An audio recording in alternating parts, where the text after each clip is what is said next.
골라터는 재미가 있다. 비욘드 리포트 주간 전망대입니다. 오늘도 우리 금융시장의 핫한 아이템들을 리포트 밖의 이야기까지 탈탈 털어보겠습니다.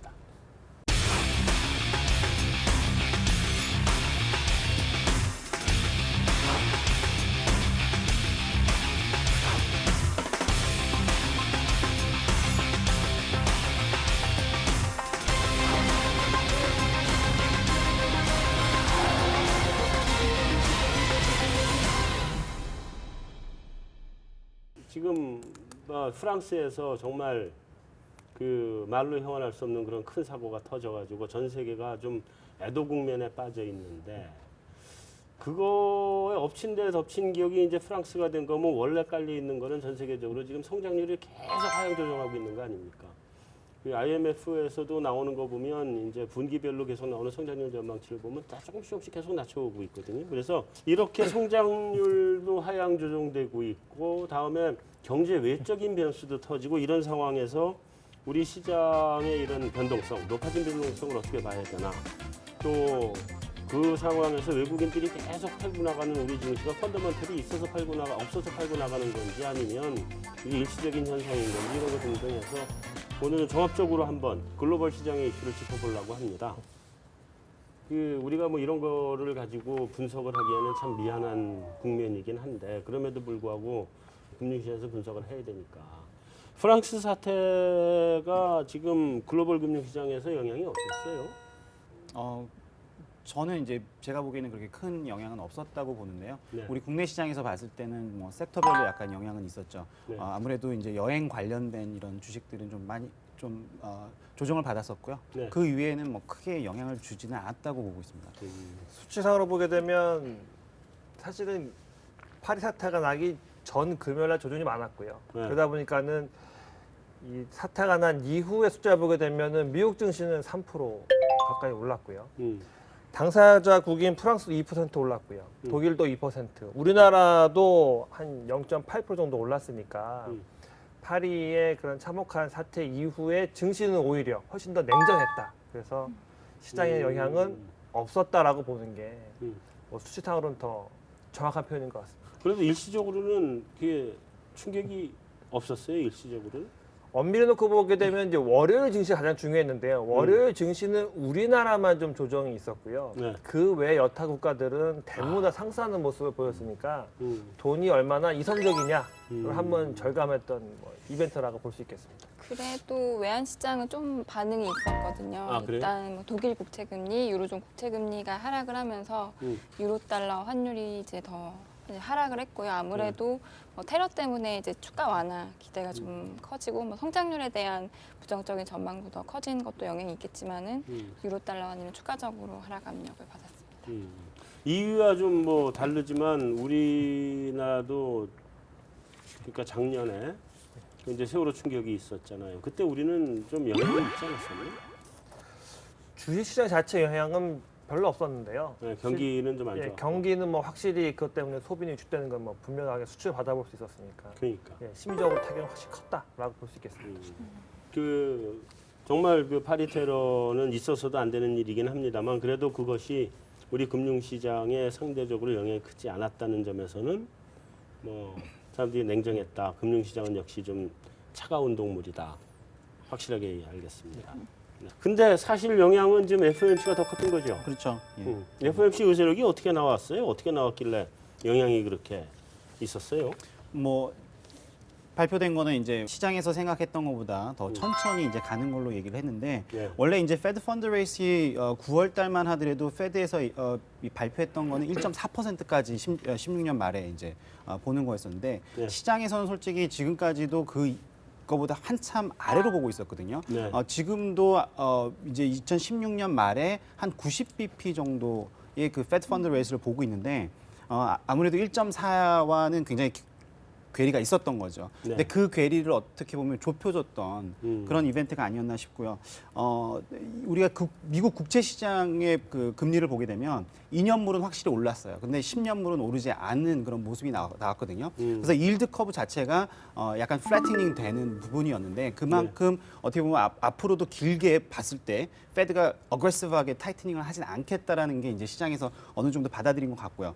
그리고 요번에 이제 또 페드 보시면은 의사록에서 이 equilibrium real interest rate에 대한 그 디스커션이 또 나왔거든요. 그거는 앞으로 우리가 얼만큼 금리를 올릴 것이냐 그리고 네. 우리가 터미널 레이트이 어떨 것이냐를 이제 보여주는 건데 네. 9월 달만 하더라도 그게 3.5%로 나왔었거든요. 터미널 레이트이. 근데 네. 이번에 이게 나온 거는 저는 우리가 한번 다시 생각해 보자라는 그런 게 아닌가 생각이 들더라고요. 그래서 아무래도 요번에 굉장히 천천히 갈 거라는 게 시장의 생각이었는데 페드가 오히려 시장에 맞춰주는 그런 모습이 보여지지 않았나 싶습니다. 그러니까 그 터미널 레이스를 기존에 명목으로 3.5를 봤었다는 거죠. 그렇죠. 그 예. 의사록의 얘기 저기 계산을 해보면. 그렇죠. 근데 이제 그거보다 더 낮게 낮게 가겠다. 갈 수도 있다라는 거죠. 예.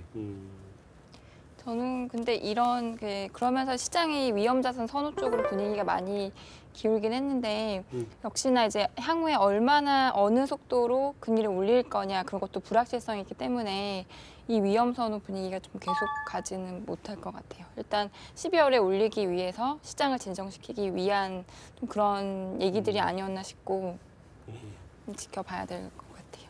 우리가 이제 시장 전반적인 거는 조금 뒤에 가서 이따 주식시장이나 한번 구체적으로 다 짚어보기로 하고 그래서 지금 먼저 지금 짚어보고 싶은 게 오늘은 우리 전승지 연구원 데이라고 할까? 아니 그렇진 않은 것 같은데. 외환 시장을 이제 좀 집중적으로 짚어보겠습니다. 네. 일단 달러원.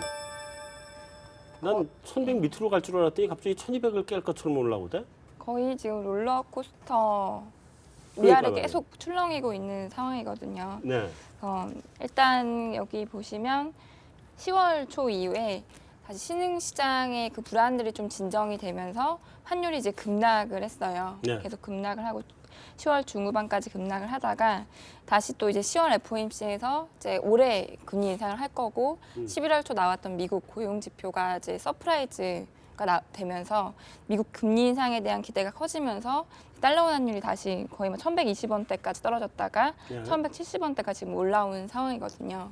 일단은 뭐 여기에는 이제 외국인이 주식 매도하는 것도 영향이 미쳤을 것이고 어쨌든 이제 급락을 한 이후에 다시 급등을 하고 있는 상황이고 이 과정에서 사실 환율이 이렇게 급하게 빠질 때 이제 수출업체들이 별로 팔지 못했었거든요. 네. 그래서 그 거주자 외화예금을 보면은 굉장히 많이 쌓였어요. 이 과정에서 업체들 내고가 좀 소화되긴 했지만은 그러면서 속도가 완만해지긴 했지만은 어쨌든 미국 금리 인상 기대를 반영하면서 빠르게 급등을 했습니다. 그러면 원화는 예를 들면 내년 정도까지 상단을 올려받아야 돼. 저 아직 연간 전망이 다음 주가 마감이라서 다음 주 마감하기 네. 전에 미리 조금만 좀 알려줘.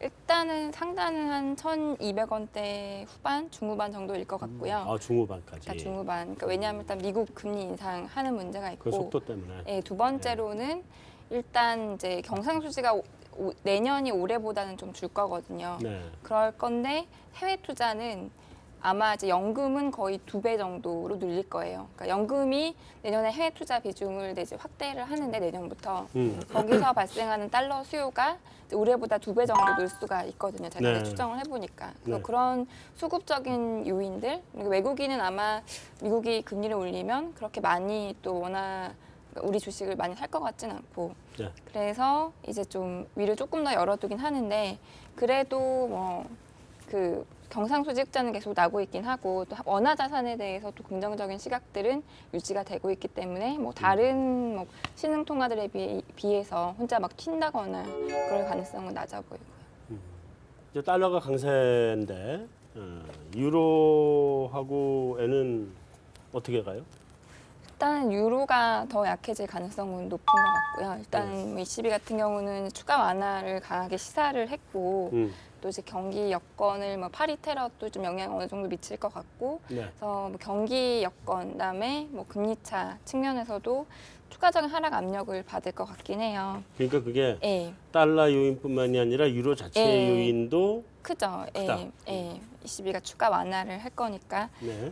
이게 그래서 유럽과 미국의 2년 금리 차고요. 이게 유로 달러 환율인데 네. 근데 사실은 많이 시장에 반영된 것은 사실인 게 금리 차가 이렇게 이제 그 축소가 되면서 근데 유로 달러 환율이 이미 좀 많이 반영을 하면서 급락을 했거든요. 여기서는 이제 속도를 같이 하는 경향들을 보여왔는데 여기 보시면 이제 유로 달러 환율이 이미 좀 많이 선반영한 부분들이 있긴 해요. 그래서 네.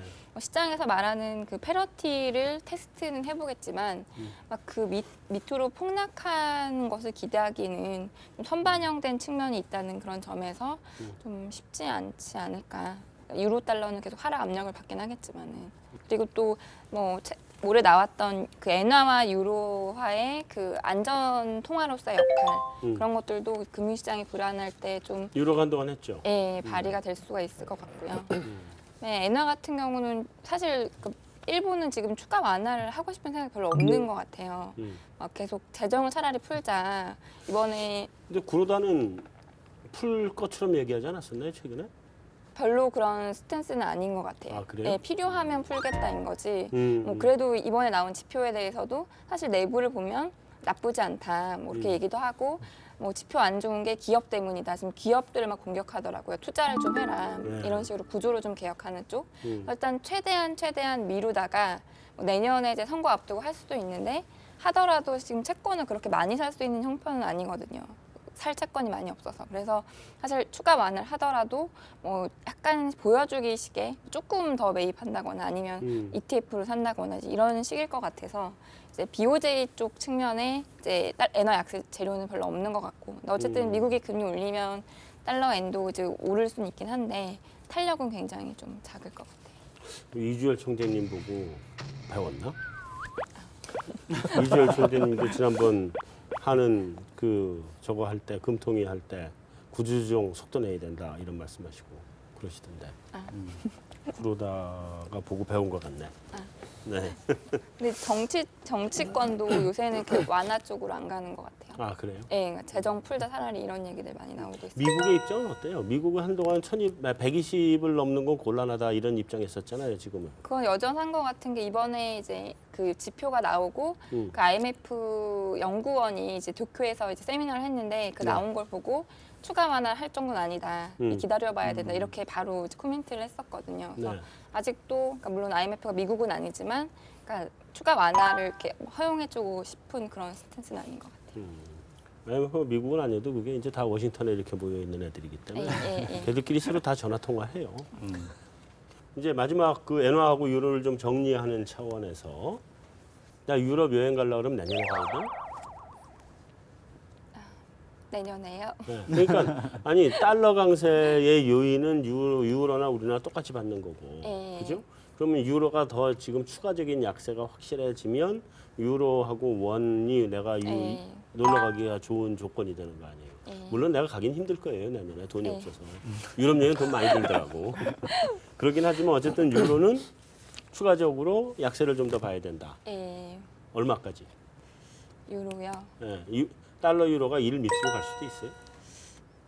그래서 잠깐 테스트 해볼 수는 있어도 네. 막 그 밑에서 막 계속 있지는 밑에서 않을 것 놀기는 같아요. 곤란하다. 예. 테스트는 가능하다. 예. 자, 그러면은 달러에는 달러에는 N 달러죠 정확하게는. 네. 달러에는 일단은 뭐 아직 전망 끝나지 않았지만 네. 뭐 많이 가도 130, 많이 가도 아, 120을 뚫을 수도 있다고 보는 거예요? 뭐 이미 123.5엔 그 정도인데. 지금. 그러니까 올라갔다가 다시 내려오고 지금 계속 그러잖아요, 얘기. 이제 미국 금리 올리고 그다음에 BOJ가 이제 마지못해서 선거 앞두고 뭐 내년 4월에 뭐 조금 하고 그러면 또 이제 이 위쪽 테스트 좀 그쪽 테스트 한번 더 해보다가 또 밀렸다가 이럴 수 있는. 네, 상황. 알겠습니다. 이거 전망 끝나고 나면 조금 더 확실한 숫자를 예. 갖고 나와주시기 바라겠습니다. 네. 22가 근데 마리오 드라기 총재가 경기 부양책이 지금 제대로 된 거냐를 다시 한번 12월 회의 때 검토를 하겠다. 그러고 나왔잖아요. 12월 통화정책회의에서 지금 정책이 좀 더 확실하게 강해진다고 봐야 돼요. 지난 11월 회의 이후에 뉴스 헤드라인 보면 추가로 더 강한 정책을 내놓아야만 할 것처럼 이미 기자들이 압박을 가했기 때문에 네. 지금 시장에서는 이미 ECB가 추가로 돈을 풀 거다라는 것에 대해서 뭐 암묵적으로 다 동의가 되어 있는 모습이고요. 컨센서스가 형성이 됐다. 그래서 그러다 보니까 이제 유로화가 더 빨리 약세를 보이는 거고 네. 앞에 전연권님 이야기했던 것처럼 이 파리 테러 사태 이후에 조금 더 주춤해질 수 있다 심리적으로 그걸 좀 북돋아 주려면 돈을 푸는 것도 방법이겠다라는 것들이 더 응집되어 가는 것 같습니다. 그래서 새로운 정책이 나온다라고 보는 게 지금으로서는 좀 합리적이지 않는가 보고 있습니다. 자, 그러면 이제 우리 국내로 한번 넘어가 보죠. 우리 코스피 왜 이래요? 사실 코스피보다 내 종목이 왜 이래? 네. 그래서 뭐 완전히 빠져서 미치겠는데 어쨌든 11월 이제 코스피 어떻게 움직였어요? 이제 금리 인상이 이제 당겨진다라고 생각하면서 다시 네. 이제 하락했다가 네. 최근 들어서 다시 반등하는 모습인 것 조금 같은데요. 반등했죠. 네. 그러니까 그런 것 같아요. 그러니까 시장의 참여자들이, 그러니까 특히 외국인 투자자들 입장에서는 타이트닝 사이클에 들어갔기 때문에 무조건 이머징 마켓에서는 펀드들이 다 이게 셀러프가 나왔었어요. 그래서 계속 그게 하다가 늦어질 수도 있겠다라는 거를 이제 우리가 보면서 잠깐 패스트 머니가 잠깐 들어왔던 거 아닌가 그런 저는 생각을 하거든요. 그래서 요번에 이제 나가던 거는 그렇게 그 전에 우리가 9월 달에 봤던 거보다는 좀 덜한 그런 모습이 아니었나 싶고요. 어떻게 보면은 그 우리가 테이퍼 텐트럼 있었을 때랑 약간 비슷한 것 같아요. 테이퍼 텐트럼 있을 때도 굉장히 많이 빠졌다가 네. 다시 올라왔다가 막상 12월 달에 돼서 테이퍼링이 들어가는 게 확정이 됐을 때는 뭐 별로 그렇게 영향이 크지 않았거든요. 그래서 요번에도 11월 달에 이제 잠깐 이렇게 된 거고 연말까지는 저는 조금 더 반등하지 않을까 그런 생각 듭니다. 그 부분이 내가 화가 나는 부분이에요. 왜냐면 지수가 빠질 때 거 같이 빠졌어. 네. 지수가 반등하는데 얘는 더 빠져. 종목이 무슨 종목? 어떤 걸 여기 여기 있는 나머지는 다 알아요.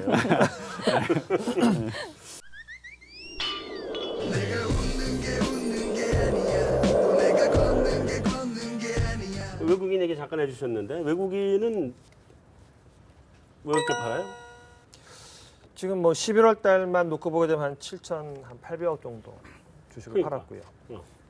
근데 이 두 가지 이유가 아닌가 싶은데 일단 3분기 이익에 대해서는 확실히 부정적입니다. 네. 그러니까 이익이 전반적으로 삼성전자는 잘 나왔지만 음, 그 외 기업들은 여전히 실망스러웠다라는 점. 음, 뭐 대표적으로 이제 조선사들 같은 경우에는 뭐 되게 큰 손실 처리를 해버리면서 났고요. 그러니까 어떻게 보면은 이익에 대한 믿음이 확실히 사라진 것 같고요. 또 계속 말씀하시는 것처럼 미국이 금리를 올려서 달러가 강세가고 원화 약세가는 국면에서는 미국인이 주식을 사는 일이 없습니다. 그러니까 일반적으로 이제 원화를 팔고 달러를 사서 그 캐리 트레이드라는 지수를 만들어 보게 되면 그거랑 외국인 매매랑 똑같습니다. 그러니까 지금은 달러 강세, 원화 약세 그 궤적을 그리다 보니까는 외국인이 주식을 팔고 나가니까 내부적으로는 이익에 대해서 못 믿겠다. 대외적으로는 매크로 변수들이 일단은 이머지 나가자. 이것이 지금 조합된 상황이 외국인의 수급을 불편하게 만들고 있다라고 볼 수 아니 있습니다. 그러면 지금 두 가지를 얘기하시는데 네. 우리가 지금 그 펀더멘털 자체에 문제가 있다고 보는 거예요? 저는 개인적으로는 좀 그 부분이 많이 마음에 걸립니다. 그러니까 우리나라 같은 경우에는 기업 이익단을 보게 되면 올해 매출은 작년보다 무조건 감소하게 되어 있습니다.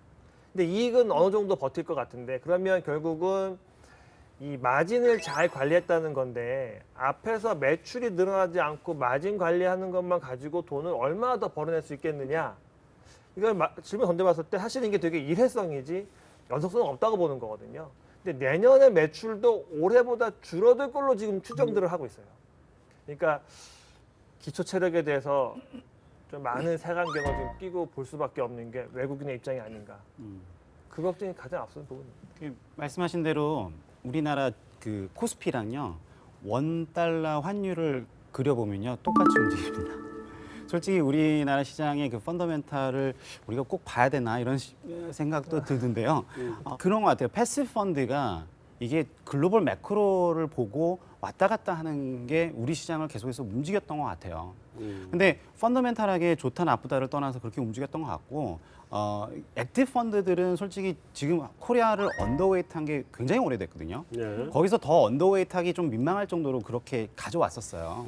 그 와중에서 섹터 로테이션을 좀 했었던 거거든요. 네. 그 동안은 이제 안 좋은 거 좀 뭐 안 좋다라면 네. 삼성전자부터 해가지고 그 다음에 이제 중국 소비 관련된 이런 주식들로 이렇게 로테이션을 많이 그 동안 해왔었죠. 네. 근데 지금은 솔직히 뭘 어디로 로테이션 해야 될지는 저도 잘 모르겠지만 펀더멘탈 측면에서 봤을 때 말씀하신 대로 이익이 성장이 나오는 게 이게 마진이 좋아지는 건데 그게 어디서 좋아지냐면 건설업체나 조선업체들이 엄청나게 깨먹던 거를 이제는 안 깨먹을 거라는 가정이 들어갔기 때문에 이제 마진이 좋아지는 것처럼 보이거든요. 네. 그러니까 그거 가지고는 그러니까 액티브 펀드들의 투자를 이끌어내기는 너무 힘든 상황인 것 같아요. 그래서 내년도 저는 솔직히 분위기가 어떻게 보면 괜찮은 정말 펀더멘탈이 괜찮은 몇몇 개의 종목 말고는 시장 전체로 봤을 때는 힘들 수도 있겠다라는 생각은 하고요.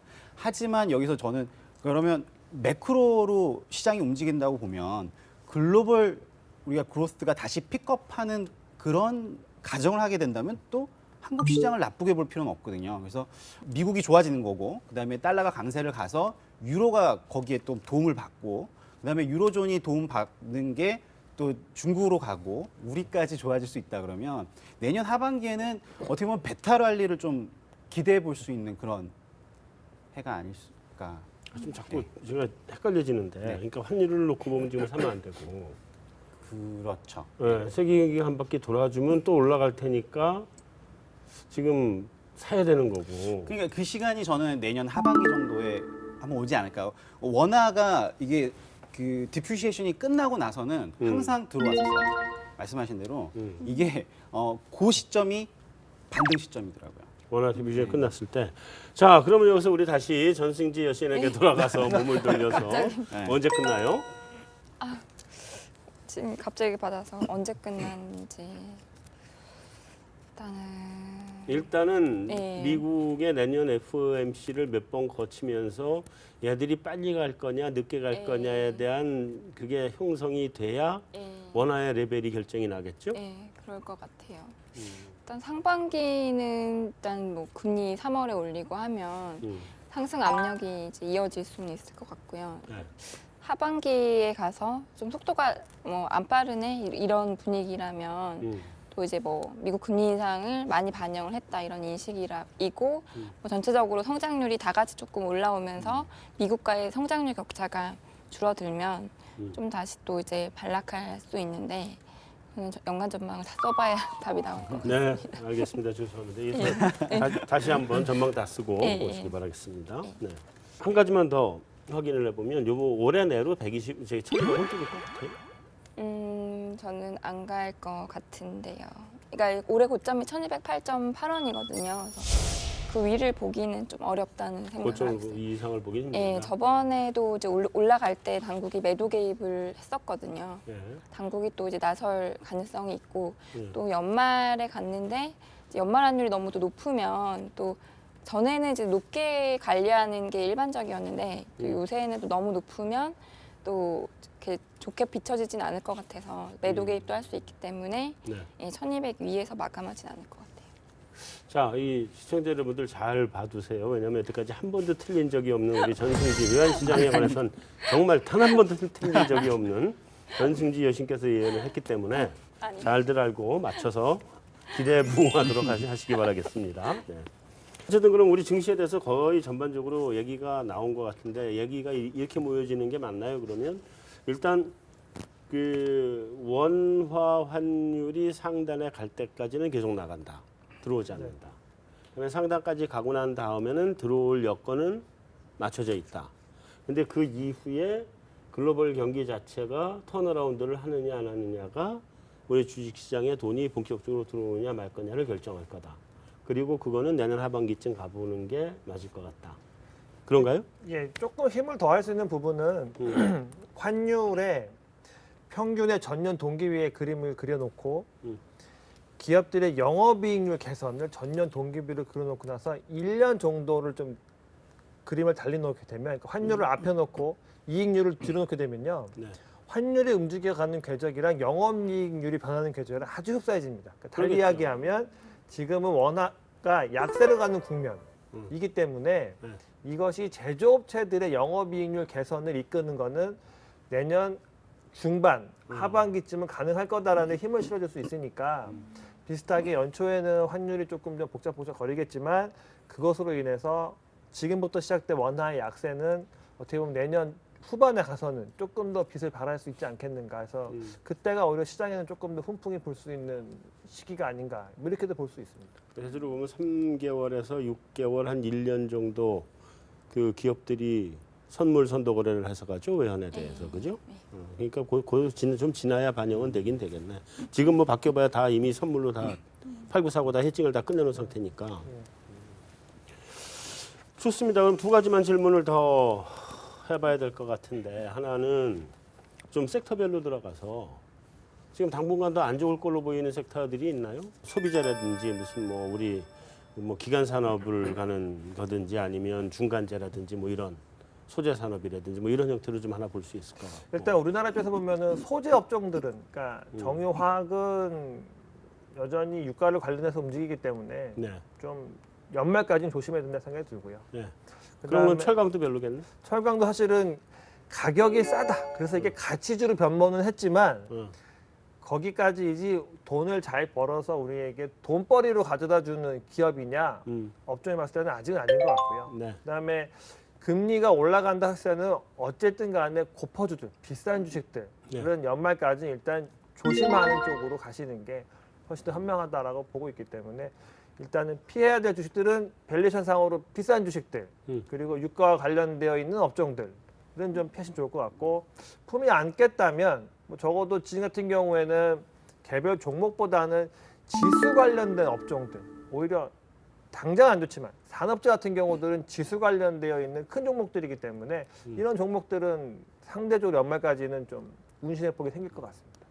저는 좀 다른 네, 얘기해요. 뷰가 있는데요. 우리 이런 거 좋아해요. 예. 네. 정유화학을 오히려 저희는 지금 오버웨이트를 하고 있어요. 근데 그 이유는 정유화학 같은 경우는 디맨드가 안 좋아가지고 이렇게 오일 가격이 떨어진 게 아니라 서플라이가 너무 넘쳐나서 그런 거기 때문에 네. 마진은 계속해서 좋아질 수 있다라는 생각을 하고요. 그다음에 또 오일 가격 자체도 뭐 중요한데요. 여기서 더 떨어질 것 같지는 않거든요. 그래서 만약에 오일 가격이 여기서 차근차근 올라준다라고 하면은 그게 아마 가장 좋은 모습이 나타나지 않을까 싶어요. 그래서 저희들은 오히려 정유화학 쪽을 되게 좋게 보고 있고요. 그 멀티플이 높은 그런 고퍼주에 대한 그거는 같은 생각입니다. 아무래도 금리가 오르기 때문에 이게 멀티플이 높은 거는 이제 롱 듀레이션이거든요. 되게 많은 네. 거를 이제 그 밸류에이션에 포함해주고 있는 건데 그게 이제 금리가 올라가게 되면은 그 부분이 멀티플이 조정이 일어나야 돼요. 그래서 저희들도 이제 연말까지는 그런 부분에 있어서는 좀 봐야 된다고 보고요.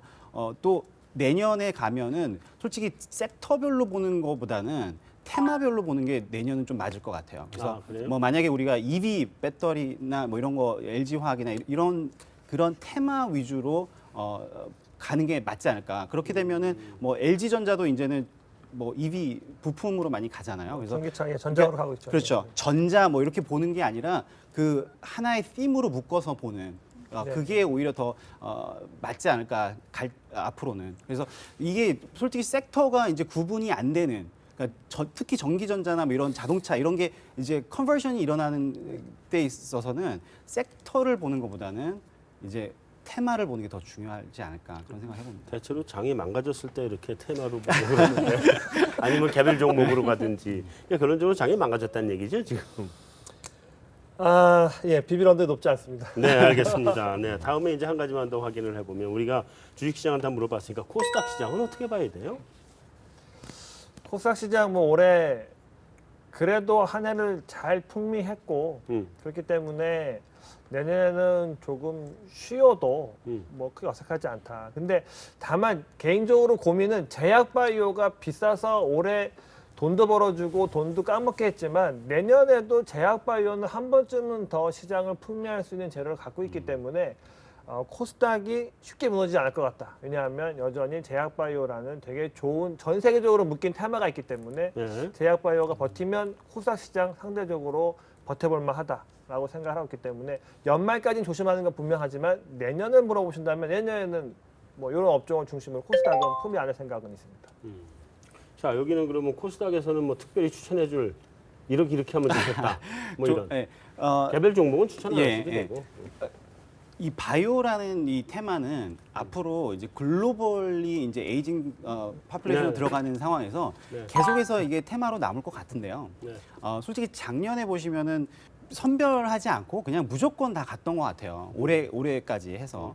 근데 내년부터는 그게 셀렉션을 좀 가져가야 될 것 같아요. 정말 잘 될 친구들과 안 될 친구들을 나눠서 가져가야 될 것 같고요.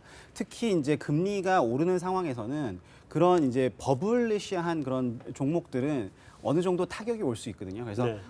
저는 이게 구조적으로 되게 좋은 섹터라고 보는데 골라서 담아야 될 시기가 왔다라고 보고 있습니다. 증시 투자 전략까지 다 봤고 금리 인상 되면은 뭐 어떻게 될 건지도 다 봤고 그럼 우리 주식시장에 더 마지막으로 봐야 될 게 있을까요? 한 마디씩만 더 보태주시면.